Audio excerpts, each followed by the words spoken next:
Hello, welcome to my channel. My name is Fidelis. Today I want to talk about how to deal with an unhealed person. Before I get into that, first of all, I'd like to make it clear that pain and suffering will find you wherever you are, regardless of who you are or how you are. It's just part of life. And no one is exempt from pain and suffering. So with that knowledge, you want to move on from pain and suffering as fast as you can. Okay? That means if someone has hurt you, holding on to that pain and that heartache, you're actually punishing yourself for something someone else did. And that's not fair to you. So let go, forgive, move on, learn your lesson. With that said, I got a question from Sadna. The question is, how does one behave or interact with an unhealed person because you're always wrong, according to them? So let me start off by giving you some characteristics of an unhealed person. An unhealed person will make you feel like you need to walk on eggshells. You never know what version of them that they're going to show you. So you're always guessing. So one day they're in a good mood, the next day they're really upset, and you actually don't know what happened in between. So that means one moment they're really chatty, really friendly, next minute they won't even look at you. Okay, and you're left second guessing yourself.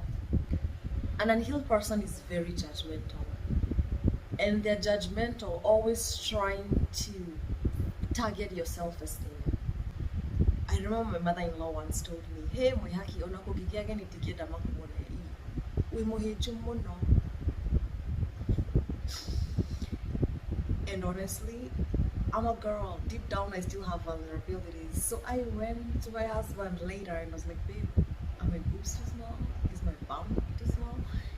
Do I need to gain weight? I mean, what do you think?" And my husband was like, "Hey, no, you're fine." I was like, wow, I almost took that personal. An unhealed person will not own their feelings.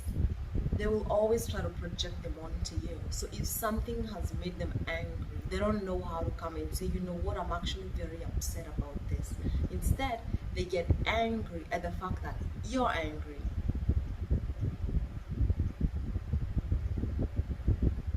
Let that sink in. They'll project their feelings onto you. So that should make you realize that whenever someone is coming at you, complaining about whatever,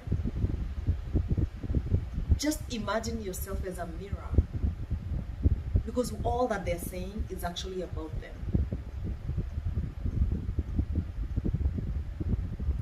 Don't take anything personal. An unhealed person will make you feel like you need to prove yourself to them. Like you're not enough until you've done this and that. Okay? Don't fall for it. You're enough just the way you are. An unhealed person will never apologize. They will say everything else, but sorry will not leave their mouth. An unhealed person will be there during your crisis. Somehow they always have some suggestion, but when it comes to your joy, they are unable to participate.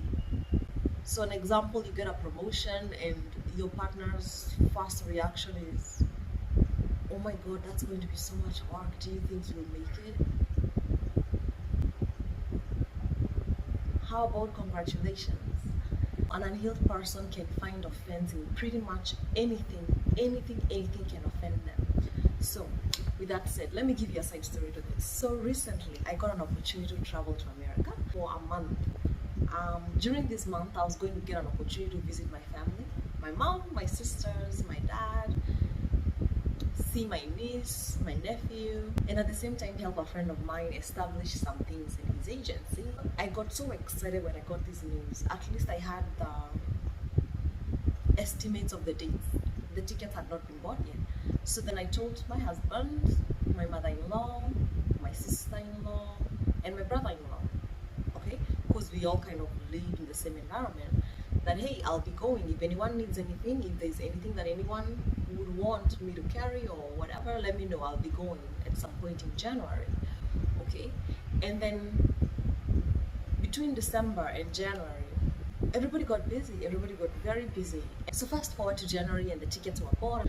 I have a couple of businesses I'm running here, so I had to go around every shop, set specific measures so it can still run smoothly without my presence, and that got me very busy. On the day that I was leaving, it was on a Sunday. I remember I woke up super early in the morning. Around 6:30, I was downstairs, and my trick is I always kind of live in a rush. Even when I'm not late, it's because I'm trying to avoid unnecessary conversations. So I'm trying to live in a rush, and at the door there was my mother-in-law, and she goes, Moyaki, and I was like, yes, mom. She goes, what time did you come in yesterday? Obviously, in Kikuyu. What time did you come in yesterday? And I was like, 9. So then she said, you know what, if you can't make it by 6 p.m. to be home, next time don't bother coming. And I was like, what? Okay, with that sick feeling in my stomach. And I was like, oh, okay. And in my head I'm wondering, so where am I supposed to go? Where am I supposed to go if I can't come here? I am married to your son. We are living here. Okay, but okay. I did not want to escalate that. So I went, got my COVID test, of course, came back home, finished packing with the stuff in the car. She was not at home, and we went to the airport. That was that. I left. So when I didn't come home that Sunday night, she probably thought I got late. When I didn't come home Monday night, she probably thought I got late. Tuesday night, she probably thought I got late. Wednesday night, she probably thought I got late. Thursday, my house girl texted me, Aki wewe Fidelis, unajua mama alikuwa nakutafuta, nikamwambia nilikuacha kwa salon.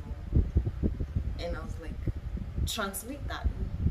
Hi Fidelis, your mother-in-law asked me where you are, and I told her we last left you at the salon. And of course, I'm already in America. I'm in my first week of work. I'm looking at my phone and I'm thinking, international rates. Do I really need to involve my house girl in this? Just like left on red, because you know what? I have to focus on my work, because you know what? I hired the house girl to take care of my kids for the days that I'm not there. I bought food shopping worth 15,000. I was only gone for a month. My kids eat very little. I got enough cooking oil. I got a whole sack of potatoes. I got dozens for unga ugali, and I'd already scheduled for the groceries to be delivered to my husband as often as he needed them. I had already set my family up before I left, okay? But let me tell you something. As soon as my mother-in-law realized, I think it must have clicked that, oh my God, Fidelis was supposed to go, and it's been a week. It's been a week and a half, and she hasn't come, so she must be in America. She got upset. Her immediate reaction was to kick my husband and my kids out.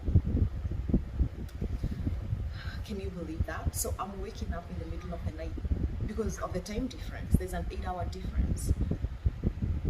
So I'm waking up in the middle of the night. My husband is telling me, you know what, I'm packing the kids' stuff. I'm gonna take them to your dad's. And I'm thinking, what do you mean? We got kicked out. And I'm like, what? And he's like, you know what, I'll call you back. You know what? I always say, you can say all the worst things you want to say to me. You can even beat me up physically if you need to. But leave my kids out of it. Like, that's the piece that I just, when it comes to my kids, I'm a mama bear. And I was like, how dare she? This is the second time, mind you, because the first time she kicked us out a week after we moved back from America, and we got home, and for whatever reason, she kicked us out. And then later, called us, talked to us, never said the word sorry, but instead said, you know what, I love your kids, I want to raise the kids with you, and I want you guys to stay here. So when my husband called me with that information, I felt like my world just stopped, okay? Suddenly there's all this flood of emotions that just come to the surface, and I could feel so angry. And I said, oh my God, isn't she a mother? How do you do this to kids? My son is 2 years old. My daughter is 3 years old. They have known nothing but love since they were born.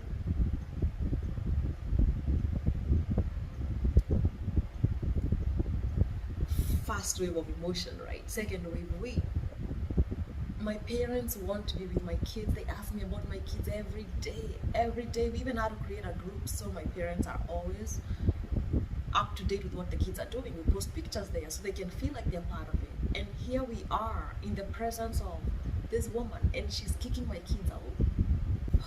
And then I'm thinking again, I'm like, oh my god, maybe it's the finances. But no, I already hired a girl who's doing everything. I'm paying her. She's also cleaning the house for everybody else, cleaning the dishes for everybody else, but I'm the one paying her. So my kids do not become a bother to anyone. Secondly, I bought enough food before I left of all the non-perishables that my kids eat, and all the groceries are being delivered to make it extremely easier on my husband, because it's hard to be with the kids just by yourself. And I said, I can second guess this all I want, but for me to actually know the truth, I have to ask the source. So I called my husband and I said, so what's the reason for this? And he said, mom is upset that you did not say goodbye to her.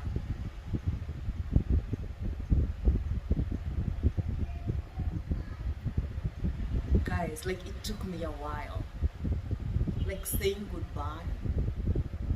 She had asked me not to come back if I was coming home late, and she's mad that I didn't say goodbye. My interaction with her the last 3 weeks has been so cold. I don't even know for what reason. She doesn't even talk to me when I'm there unless she's telling me to change something. So then now I'm thinking, it's almost morning, I have to go to work. Should I start looking for a ticket? I need to go home. My kids could potentially be homeless. And trust me, before the Fidelis, I'd be like, oh snap, I can't believe this happened. And then I'll start packing my stuff. I'd be calling the guy that gave me a job and be like, listen, I can't come in again. I have to go back to Kenya. This happened, and I'll just go. Making decisions when you're so emotionally charged, which eventually you'll regret. So instead, I chose, what? Okay, my husband is there. He's a parent, just like I am. If I had the kids, I know I would make sure the kids are safe. So I will have to trust him that he can keep the kids safe, okay? I know that I'm here for a short period. I'm going to visit my sister next week, and as soon as I'm done, I'll be home and I'll be with my kids. Regardless of where they are, it doesn't matter, because I know my husband will make sure they're safe and they will not lack anything. And that gave me that peace of mind, okay? So I woke up as usual, I went to work. I remember my colleague came up to me and he was like, oh, Fidelis, your eyes are so red today. And I was like, oh, I know I have really bad allergies. Was it allergies, or had I really been crying? I was crying to God and saying, God, can you just get me out of here? I hate it. I hate having to deal with this woman. I hate living my life like this. I hate that my kids have to go through this. I hate feeling like I'm a beggar. I know I'm your child. I don't deserve any of this. God, please, I need to move on. The thing is, everybody starts somewhere, and you kind of have to respect everybody's hustle at whatever level they are at. So for me, I have a spa, and it gets very busy, especially on weekends. So on a Saturday night, we are probably closing around 8:30, 9 p.m. And the spa is about 1 hour away from our home, my mother-in-law's home. So if we close and I have to drive all the way and I get home late, it's not because I was out partying, out drinking, or out, doing whatever. It's because I was working. Okay? This is an agreement that my husband and I have, that he's going to give me the space to run my business, and I'm going to give him the space to run his business. And that's what couples do. You support each other. But that's a conversation that's between husband and wife. Okay? But to an outsider, and people who always like to meddle with other people's businesses, people who are always so nosy about other people's businesses, they feel like, hey, you're not involving me in your decisions. Why are you not involving me in your decisions? So for me, I knew my conscience is clean. I've done everything that my husband and I have discussed. We had an agreement that when it comes to his family, he deals with his family. If there's anything they need from me, then he can tell me, and vice versa from the beginning. Because I've seen what happens when people live with their in-laws. Remember, you fell in love with a man, not his mother or his father or his brothers and sisters. To them, you're a nobody. And the only truly person that will love you is your husband. So me realizing that is me saving all my energy for my relationship with my husband. And if there's any issues, I tell my husband so the issues can be resolved, and vice versa. If there's any issues, if there's any issues, I would speak to my husband so he can either set me straight or set my kids straight. Okay. So of course I went to work. As I'm driving to work, my husband calls me and says, "Oh no, she changed her mind. We are going to stay." And I was like, huh? Wow. So in my mind, I'm like, she was probably chasing you out just to show you that she can. Okay? That's a characteristic of an unhealed person, because why else would you do that? Psychologically torture someone else. And then she's asking you to stay so you can know who's in control. Okay? But that works on other people. That doesn't work on Petermas. So anyway, the rest of my stay in America was fine. I visited my family. I really enjoyed it. And then I came back on the day that I was coming back. Okay? I had asked my driver to come pick me up at the airport. My flight landed around 10:30. From the airport to the house, it's about an hour plus. Didn't get home around 12. And I called my husband. I was like, "Hey babe, I'm here." And of course, he came downstairs. He's helping me with the bags. And then guess what? The mom showed up. She actually woke up at midnight. And she says, "No, her bags are not getting in my house." I was like, "Mom, my kids are in the house. I've traveled so far to come see them." Nope. And family drama, classic family drama. And at the end of that conversation, she had called her other two sons to come and kick me out. So my husband and I packed the kids stuff. We got to the car. So I already had bags in the car. So you can imagine I had to hold my kids because there was no space in the back for them to sit. So I'm holding both my daughter and my son. My husband's driving. And it was just a quiet drive all the way home to my father's house. Nobody said a word to the other. We were in serious shock. We didn't get to my father's until around 2 a.m. Okay? And when we got there, I got so overwhelmed with emotion. And I said, wow. We actually took a trip in the middle of the night with my kids in the car. Anything could have happened.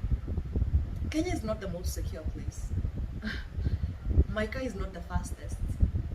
And my husband is not a safari rally driver. Okay? We have no military experience. Anything could have happened. But I was so grateful that we got to my father's place. And I remember thinking, my God, I hope I'm never this mean to anyone in my life. So of course we get to my dad's. Nobody had been at that apartment for about a month, so there was really no food. But thank God, my mother's love. She had made chapatis when I was still in Washington State. I had packed them in my carry-on, so when we got there, my son is like, "Mommy, I'm hungry." Like, "Oh, Shosho made you chapo." And I remember my daughter asked me, "Which Shosho? The one that kicked us out?" And I was like, "No, Kayla, mommy's mother, the one that's in America, she asked me to bring these chapels for you." And I was grateful because for one, the topic changed and we started talking about my mom and my sisters and how my sister's kids are doing, and that was that. Mind you, I had traveled 33 hours from Washington State to Germany, from Germany to Kenya. To come home such treatment was a trigger for me. It reminded me of all the times that I've been rejected for simply just being myself. And I was tempted. For a minute I was tempted. And there was that piece of me that's like, you know what? She thinks she's the only one that has a mouth. She thinks she's the only one that can exercise rudeness. She thinks she's the only one. But then just as fast as that came up, I had that feeling of Fidelis, let it go. Let it go. Let it go. Just let it go. Take deep breaths, calm yourself, get yourself together. You're safe, you're happy, and guess what? Remember when you were crying in that hotel room? Crying, saying, God, please put an end to this. I really don't want. It's over. It's actually over. Look at it. Your prayer has been answered. She kicked you out. You didn't go. She's not going to say, oh, Muyaki left me when no. You kicked her out. You kicked her out. But you didn't know that you were participating to answer my prayer. I really wanted out. I was feeling suffocated. I was feeling like I couldn't be myself. I was feeling like all I had to do was stay in my room all day whenever I was there.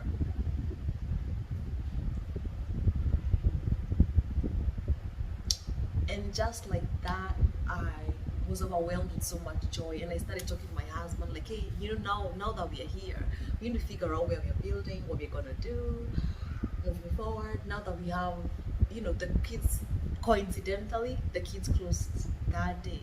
It was March 2nd. So we decided to come to Malindi and enjoy the rest of the school vacation while the Fundis are building a house. Classic blessing in disguise. Many people do not realize this, although I say this over and over and over again. For every temporary defeat that comes your way, if you can face it, brave it, and not stoop to that level, on the other side, there's an equal seed of success. You will have learned your lesson and you will have elevated your life to a different level. If this didn't happen, I would still be in that house, feeling miserable, feeling sad, feeling regretful. But I serve a living God, and hey, I'm in Malindi, good weather, beach, the kids are happy, we go swimming every day. We're having so much fun. This is exactly what I would have pictured for my kids on their school vacation in Kenya. And coincidentally, this is the longest vacation they have ever got. They will be home for 2 months straight up. So at that point I had to tell myself, listen, Fidelis, you're a 30-year-old woman. You cannot slow your hustle to please someone else, okay? 2, Fidelis, you left your father's house when you were 16 and a half. You have survived your whole life. You have made something out of nothing. And you really didn't know curfews until when COVID hit and everybody had to go on a lockdown. And nobody should have to put a curfew on you or your hustle. 3, Fidelis, you are your husband's wife. And as long as your husband is in agreement with what you're doing, actually nobody else matters. Because at this point, you have to do you. It's your family, your kids, your future, not another person's. And then I remembered myself looking at my mother-in-law, asking her, Mom, it's 1 a.m. Where do you want me to go at this time of the night?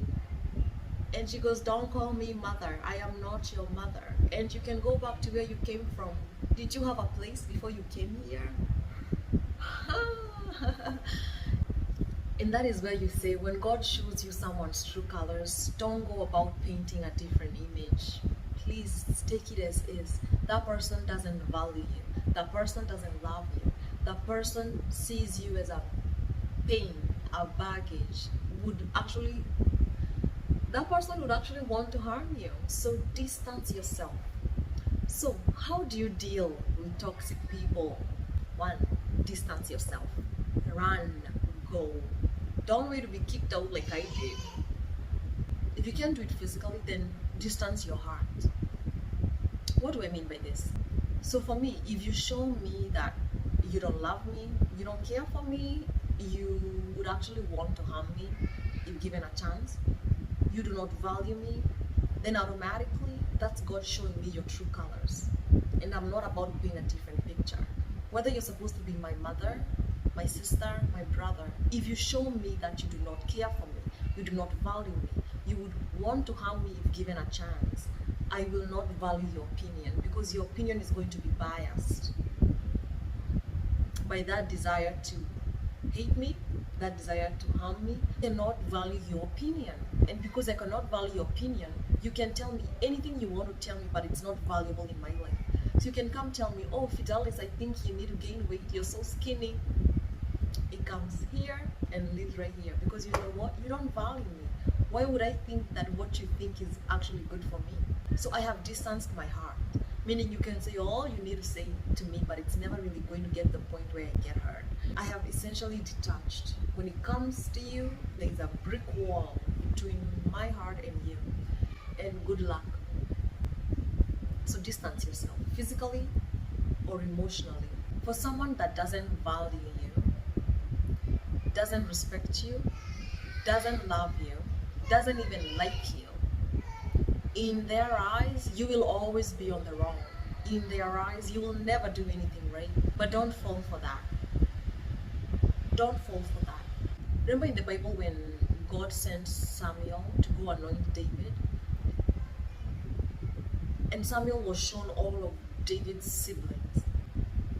And God said to Samuel, Samuel chapter 16, verse 7, the Lord does not see as mortals see. They look on the outside appearance, but the Lord looks at the heart. At some point you have to say, thank God you're not my God. My God knows my heart.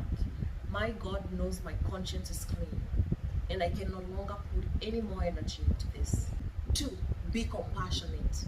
Being compassionate does not mean that you're excusing their toxic behaviors. It does not mean that I'll accept when someone tells me mean things about me or about my kids or kicks us out. No. Being compassionate means that I understand that this person is projecting their own feelings onto me. I understand that this person has not done enough inner work to understand exactly what they're doing right now. But I also do understand that everything that happens for a reason. And I trust that God has allowed this to happen because there's a bigger reason. And if you feel like you're taking it personally, seek someone that's neutral and ask them. Give them the situation and see if they have a different perspective too. 3, do your inner work. When you do your inner work, your mindset is different. When your mindset is different, it means you've created space for abundance in your heart. You've created space to receive from the flow of the universe. You don't feel limited. You don't feel lack. You don't feel like you're missing out on anything. Changing your mindset is everything. So work on yourself. The sooner you can release that limited thinking, that worry, the sooner you can start receiving that which belongs to you. I could have chosen to just sit there, start crying. Oh, we don't have a place to live. Oh, we don't have a house built yet. Oh, but no, I believe, I moved to America when I was 16 and a half. I did not have a house there. I had nobody that was willing to help me by the time I was moving there, but I made it. So this is Kenya. I can start anywhere and I can still make it. 4, do not get drawn into their drama. If an unhealed person comes to talk to you about some other person, it's okay to tell them, listen, I really feel bad discussing other people. I really do not want to participate. Because that can really drain your energy. So learn to put stoppers to things that you really cannot tolerate. And this is an opportunity for you to talk to them about their behaviors. So an example, you can say, hey, I feel really bad when I discuss people. Sometimes it just makes me uncomfortable because I know nobody's perfect and I wish that in our relationship we didn't. Or I really value trust in a relationship, and honestly, if you continue to lie to me, I don't think this is going to work. 5, put yourself first. Put your needs first. Let me tell you something. If I don't have the energy, I cannot be present for my kids. I cannot be present for my husband. I have to put myself first. You can't always be the one that's compromising in that relationship. You can't always be the one that's always giving. A relationship should be balanced. So if one person is doing way more than the other, talk about it. Speak up your mind, and if someone truly cares about you, then they will adjust. Lastly, do not try to fix them. Change comes from within. Nobody can change because they've been asked to change. That's temporary. Real change happens when it comes from within. That's when you wake up and say, you know what, I'm no longer going to participate in such. I am no longer going to behave like that. It has to come from deep, deep, deep within. So don't think that you can change someone else. I once read a quote when I was in high school that said, you can't really change someone unless they're in diapers. So yeah, unless you want to start changing diapers, don't try to change anyone. And again, I will say this, if God shows you the true colors of someone, do not try to paint a different picture, even in your mind. Remember, when you're giving someone your emotional energy and you're not getting anything back, eventually you'll get drained. Just like a phone, if you keep playing music with your phone, eventually it will die. You gotta plug it in. There's that symbiotic relationship where I do this, you do that. I help you with this, you help me with that, and that keeps that balance. The moment one person is doing everything, that becomes a problem. Now, from my experience with my mother-in-law, remember, toxic people can make you feel like you did something wrong, even when you didn't. Attacks from toxic people could come in the form of twisting your words, accusing you of hurting them, even if you didn't. You have to keep reminding yourself that their behavior has nothing to do with you. It has nothing to do with you. And that allows you to see the reality. Always restate your boundaries and don't take that spite personally. You know, when an older woman comes up to you and showing you so much anger, so much hate, there's a little piece in yourself that will be like, my God, am I such a bad person? Because in the past, you've only seen bad people being treated that way. But you're not. You're a good person, and that's why it's of concern. That is why you'd be asking, how do I deal with such a person? Because you're concerned. Make yourself unavailable. I personally got myself so busy that I would get home at 9. Because I knew with every interaction I have, there's always something. So it's better off when I'm not around. So if it's at work, hey, tell that coworker, you know what, I have enough reports to finish today, or I have to finish this, or you know what, I have to go home and wash my clothes. I can't meet up tonight. Make yourself unavailable. Set clear boundaries. State what you will tolerate and what you will not tolerate.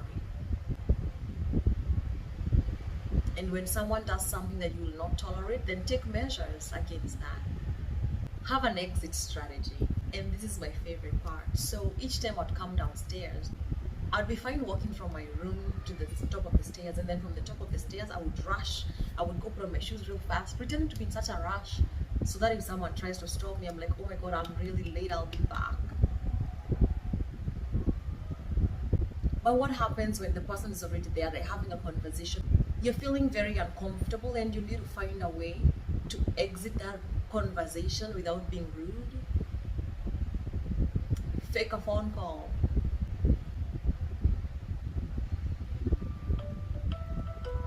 Oops, my phone's ringing.